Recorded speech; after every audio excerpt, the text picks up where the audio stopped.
तो female officer ने मेरे बाल पकड़ के जोर से खींच के मुझे मारना पीटना शुरू कर दिया। मैंने उनको रिक्वेस्ट करते रही, प्लीज स्टॉप, मत कीजिए ऐसा, मत कीजिए। फिर वो पुलिस स्टेशन के कॉरिडोर से मुझे घसीटते हुए ले जा रहे थे और उस टाइम पे मैं जितना जो उनको फाइट दे पाई, जहाँ उनके हाथ दिखे, एंकर्स दिखे, मैं फाइट बैक करने की कोशिश कर रही थी। उनके बीच में एक लेडी कांस्टेबल ने मेरा गला पकड़ के दबाने की कोशिश की तो मैंने उनका हाथ काटा है। उसके बाद उन्होंने मेरे ही जैकेट से मुझे मेरे पीछे हाथ बांधे और एक लेडी कांस्टेबल के स्टाफ से मेरे पैर बांध के मुझे रूम में डाल दिया। फिर थोड़ी देर में मेल ऑफिसर आके मेरा ब्रा उतार के मेरे ब्रेस्ट पे किक मारना शुरू किया कंटिन्यूसली। एंड अराउंड 6 o'clock जो स्टेशन के IIC है वो आए और उन्होंने मेरा पैंट लोअर किया, अपना पैंट लोअर किया और अपना पीनस निकाल के मुझे बोला कि कितने बार तुम लेना चाहोगे कि तुम चुप रहोगे, क्योंकि मैं बहुत ज्यादा चिल्ला रही थी हेल्प के लिए, बहुत ज्यादा चिल्ला रही थी हेल्प के लिए।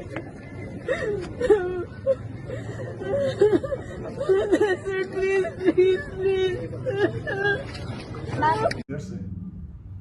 सवाल तो बनता है, तेरा अपराधी मेरा अपराधी, ये उच्च जाति का अपराधी है, ये अपराध करने वाला सत्ता का समर्थित है, सत्ता उसको सपोर्ट करती है तो सरकारी संस्थाएं भी उसको सपोर्ट करने लगती हैं। ये जो अपराधियों के गणित में भारत विश्वगुरु बनता जा रहा है और पिछले कई वर्षों से जिस प्रकार के अपराध, जिस प्रकार के कृत्य, जघन्य हत्याकांड और जघन्य महिलाओं और बच्चियों के प्रति अपराध में निरंतर सतत प्रक्रिया के तहत बढ़ोतरी हुई है, ये सवाल बनता है। गजब की बात है साहब, अगर अपराधी उच्च जाति का हो तो उसके साथ में वो जाति आके खड़ी हो जाती है। अगर अपराधी अपराध करने वाला किसी पार्टी से बिलोंग करता हो तो पार्टी उसको शल्टर करने लगती है। अगर अपराधी विरोधी पार्टी का हो तो सत्ता अपने सब संसाधनों के माध्यम से उस पर टूट पड़ती है। और अपराधी ने अपराध अगर उस प्रदेश में किया है जिस प्रदेश में वर्तमान केंद्र सरकार की सत्ता नहीं है, यानी कि भारतीय जनता पार्टी सत्ता नहीं है, तो वहां पर जो तांडव होता है और जन आंदोलन होता है, आक्रोश होता है, जिस प्रकार लगता है कि समाज जो है बिल्कुल अपराध के प्रति क्रांति लाकर ही रहेगा, इस अपराध को नेस्तनाबूद करके रहेगा। लेकिन जैसे ही अपराध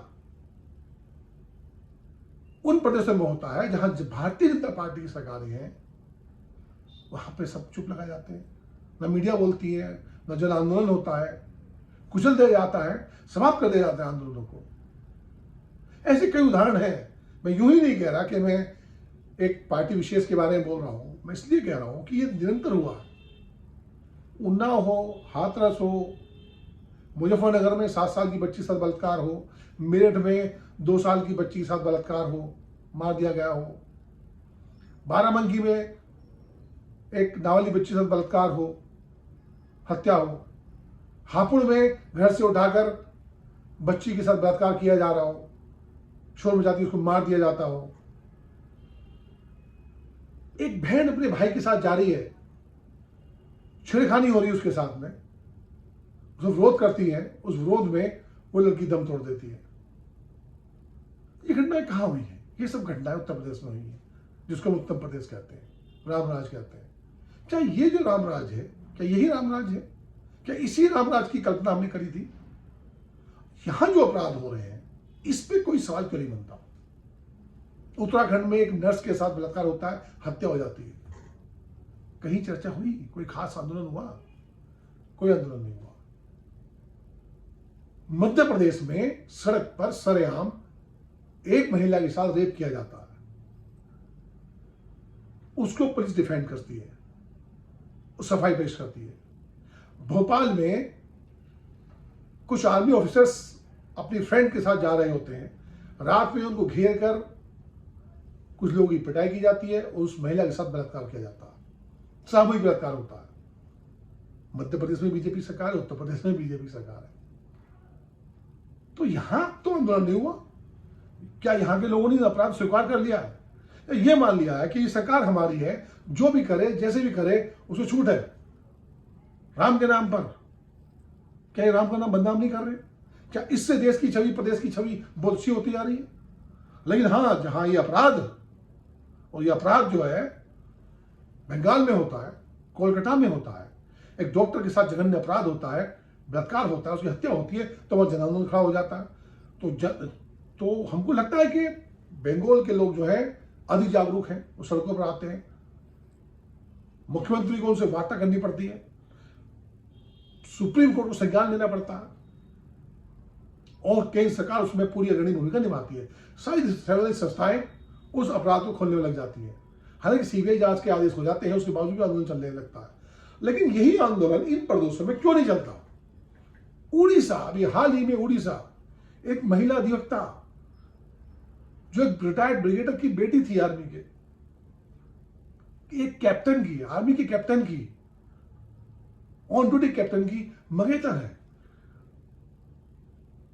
रात्रि में अपने घर की तरफ बढ़ रहे हैं, कुछ लोग छेड़खानी करते हुए उनके साथ चलते हैं। उसकी शिकायत दिखाने के लिए वो महिला अपने मंगेतर, कैप्टन मंगेतर के साथ थाने जाती है। थाने में एक महिला कांस्टेबल नाइटी पहनकर वहां बैठी रहती है। जब उससे कहा जाता है कि ये इस प्रकार छेड़खानी हुई है तो इनका आप कार्रवाई कीजिए, कार्रवाई नहीं होती है। उसे कहा जाता है कि अभी और अधिकारी आने वाले हैं, तब आपको बताएंगे। वो अधिकारी आते हैं, उनसे जब ये महिला कहती है ये घटनाक्रम हुआ है, तो उसके साथ मिसयूज, अब्यूज करते हैं, उसको मारपिटाई होती है। तो क्या ये जो छेड़खानी करने वाले लोग थे, क्या ये सत्ता के प्रिय थे? क्योंकि सत्ता के सबसे प्रमुख व्यक्ति का, मुख्यमंत्री का नाम ले रहे थे बार बार। इस घटना को दबाने के लिए उनसे मारपीट की गई। उसके कैप्टन पति को लॉकअप में डाल दिया गया। महिला ने विरोध करा तो उसके हाथ पैर बांधकर उसको कमरे में डाल दिया गया। और कुछ समय पश्चात पुलिस वाले आते हैं, उसके कपड़े उतारते हैं, अपने कपड़े उतारते हैं, अपना प्राइवेट बात दिखाता है पुलिस वाला उसको। दैहिक, मानसिक, शारीरिक शोषण होता है उसका, बलात्कार की धमकी दी जाती है। कोई जन आंदोलन हुआ, कोई क्रांति घटित हुई? जिस प्रकार से केंद्र सरकार या सुप्रीम कोर्ट या संवैधानिक संस्थाएं ने अटैक कोलकाता की घटना पर किया था, क्या इस घटना पर एक्शन मोड में आए? कोई सवाल है क्या? इसलिए मैं कहता हूं, तेरा अपराधी मेरा अपराधी, कौन किसका अपराधी ये तो नहीं पता, लेकिन इस वर्ग भेद, जातीय, राजनीतिक समीकरण के चलते अपराध बढ़ते जा रहे हैं।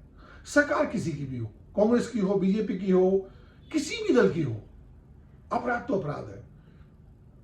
मासूम बच्चों के साथ बलात्कार, महिलाओं के साथ छेड़खानी, सामूहिक बलात्कार, और कोई बोलता नहीं है। अरे अधिवक्ता समाज, उस महिला अधिवक्ता ने अपने अधिकारों के बारे में बताया, छेड़खानी हो रही है, कुछ कार्रवाई कीजिए। कोई कार्रवाई नहीं हो रही। कार्रवाई हुई, उसको दैहिक शोषण किया गया, उसको निवस्त कर दिया गया। कमाल की बात है, आपके साथ कोई घटना होती है, घटना घटित होती है, तो आप उसके बारे में शिकायत करने कहां जाओगे? सीधी सी बात है, थाने जाओगे ना। और थाने के कानून को सुरक्षित करने वाले, कानून का अनुपालन कराने वाले, कानून के लिए काम करने वाले व्यक्ति ही आपका मानसिक, शारीरिक, आर्थिक, दैहिक शोषण करने लगे तो सवाल बनता है। सुप्रीम कोर्ट को लेना होगा संज्ञान, अधिवक्ता समाज को लेना होगा संज्ञान कि किस प्रकार के ये कृत्य समाज में किए जा रहे हैं। एडवोकेट प्रोटेक्शन लॉ सरकार को लाना चाहिए, लेकिन यही से एक सवाल बनता है, एडवोकेट प्रोटेक्शन लॉ भी आ गया और उसका अनुपालन नहीं हुआ तो क्या करेंगे? कानून तो वैसे भी बहुत सारे बने हुए हैं, अगर इन्हीं का ही अनुपालन कायदे में हो जाए, इस पर ही कार्रवाई हो जाए, त्वरित कार्रवाई होने लगे, दंडात्मक कार्रवाई होने लगे, तो ये किसी की हिम्मत नहीं है कि अपराधी अपराध कर ले। एक सिपाही की वर्दी में उतनी ताकत होती है जितनी उच्च अधिकारी की में होती है, अगर वो अपना काम ईमानदारी से करने लगे। लेकिन नहीं, यहां तो है ना कि ये बीजेपी का अपराधी है, ये उसके बदमाश है, उनको शेल्टर कीजिए। ये कांग्रेस के हैं, ये सपा के हैं, इनका काम तमाम कर दीजिए। इनकाउंटर उसके हिसाब से होंगे, कार्रवाई उस हिसाब से होगी। जनता को लगेगा कि भाई अपराधी मारे जा रहे हैं। अपराधी नहीं मारे जा रहे, सेलेक्टिव अपराधी मारे जा रहे हैं। अपराध को मारो, उसकी मानसिकता को मारो। बात यह है कि अगर मार भी रहे हो तो ये कानून का जो डर है, कानून का जो खौफ है, कानून के प्रति जो भाव है, वो क्या होता जा रहा? वो खौफ, वो डर, वो भय कानून का नजर नहीं आ रहा, वो अधिकारी नजर नहीं आ रहे, कानून का अनुपालन कराते हैं। मेरे में 2 साल की बच्ची के साथ रेप हत्या, देखिए कानून का डर।